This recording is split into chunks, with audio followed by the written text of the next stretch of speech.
Hey guys, what's happening? To clear RAM on iPhone, you need to restart your device. This effectively closes all background apps and refreshes the RAM, improving performance. While there isn't specific clear RAM button, restarting is the recommended approach. So first of all, what you need to do, go ahead to your settings, or you can just scroll or swipe down from your battery charge and then hit the turn off button at the top right, and then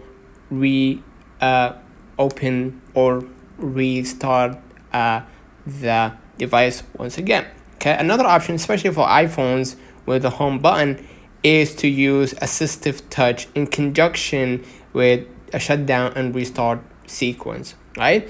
And of course that will take or help you clear the RAM on your iPhone. But most importantly, you need to restart your device by selecting the shutdown button at the top right, and then reopen it again using your home screen or your lock screen. So let me know in the comments if this video helped you. Don't forget to like and subscribe. See you in the next one.